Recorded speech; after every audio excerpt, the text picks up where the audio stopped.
Howdy folks, it's the Creepy Kentuckian here with you. Happy 2024 everybody. At midnight tonight, the clock turns. It's 2024, can you believe it? Dead Pit started in 2005. Makes us feel very, very, very old. So we got one more review left in 2023, and this one's a doozy because I was kind of curious, what in the hell is the deal with this release? And I still don't know. I don't really know a whole lot about the company that released this one. There's no website for them, no Facebook page, nothing like that. Sandpiper Pictures is the company, and they released, this is a U.S. release, the Tobe Hooper 1986 Invaders From Mars, which was one of two Tobe Hooper horror movies that Canon Films did in 1986. The other, of course, Texas Chainsaw Massacre 2, which is a cult favorite. This one, I think, is one that kind of deserves that status as well. But for whatever reason, never really did find its audience or anything. I think it was a commercial failure in the 80s when it came out. But I've always really liked this movie. However, it had been many years since I have seen this. Now, Scream Factory released very similar looking edition of this on Blu-ray with some special features probably about 10 years ago. I never did pick that one up. Unfortunately, this one has no special features on it, which I'm sure people were curious about. So if you already have the Invaders from Mars from Scream Factory, you'll probably still want to hang on to that. But if you don't, that disc has been out of print for a long time, going for big money and everything. So when I saw that Sandpiper Films was re-releasing this on Blu-ray, I knew that I had to make it a part of my collection. And I thought, hey, Sandpiper Films is not the best at marketing. I don't even know who the hell it is. So there may not be too many of you guys that realize that this new edition's out. If you missed the Scream Factory edition back in the day, and you want a good quality version of Invaders from Mars, this is out. It came out recently, the past week or so, and we are going to take a look at the movie today and dig into the Blu-ray. Is this worth adding to your collection? Should you hold off? Would there be a 4K maybe coming in the future?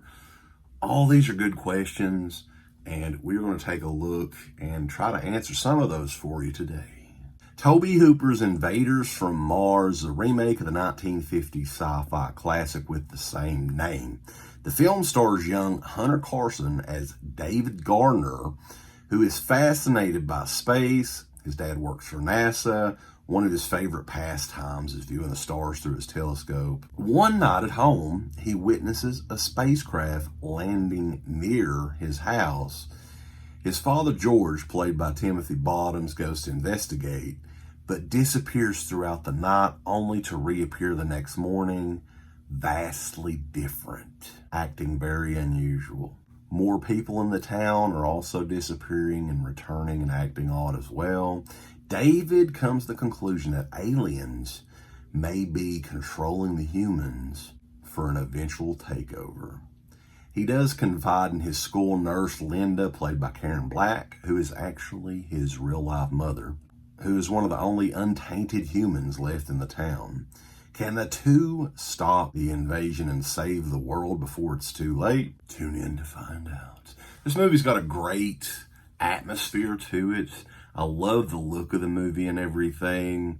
The sets and all that are very 80s looking. You could tell the house was built on like a soundstage. But I just love the atmosphere that this movie has. The creatures in this movie are also amazing. This is Stan Winston Studios at its peak, in my opinion.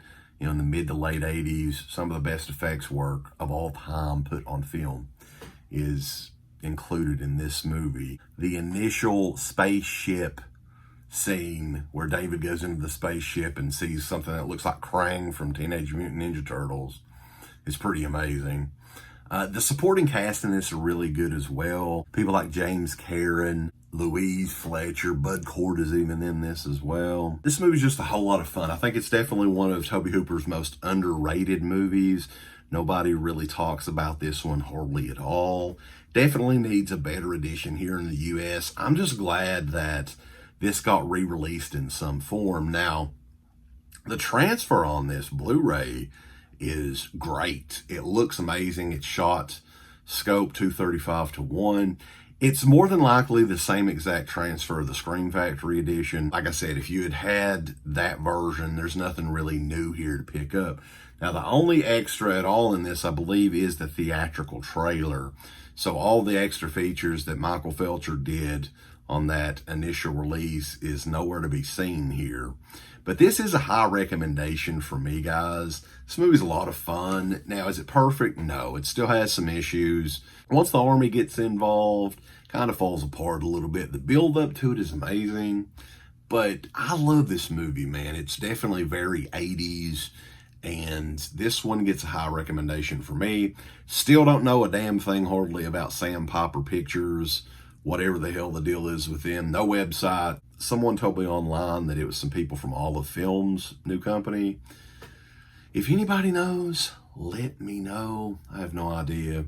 But they have some other releases coming up. I think they're doing the Breaking movies and all that.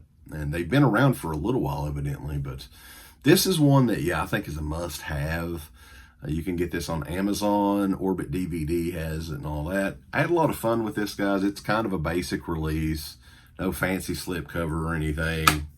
Yeah, kind of just a basic release. But if you don't have it in the collection, which I did not, this is a great one. This is a great one to check out around Halloween as well.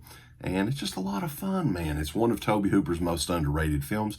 It is out now. You can get it now. You don't have to pay 60 or 70 bucks for the Scream Factory edition. 20 bucks, 25 bucks, something like that. Check it out, and be sure to check us out over at deadpit.com. And definitely Happy New Year, everybody. And keep it creepy as always into 2024. Give us the thumbs up. Up your butt. Like, subscribe.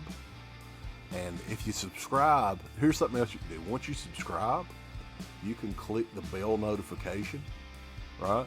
And it'll notify you anytime that Dead Pit puts up new shit. Or don't. I really don't give a fuck. I want you to. I want you to. Okay. Let's keep our community growing here on YouTube. I don't like it. I don't want you to do nothing. Listen, they need to do that. No, don't you dare touch it. Thumbs up. Subscribe. And click that bell. There's all kinds of wonderful shirts over at shop.deadpit.com. Simply the best horror shirts. On TeePublic, there are others, but they all suck. You can get some Dead Pit radio shirts. You can get Last South on the left. The Hills Have Eyes. Texas Chainsaw. Oh, wait, you can't say Texas Chainsaw. All kinds of shirts, folks. You're gonna love them. Shop.deadpit.com. Thank you to all of our supporters on Patreon. Dead Pit on Patreon.com is the only place to check out a complete archive of the old Dead Pit radio shows all the way back from 2005 on, in addition to the midweek shows, fan commentaries, exclusive podcasts, and much more. Dead Pit on Patreon.com if you're interested. Tiers start at only $1.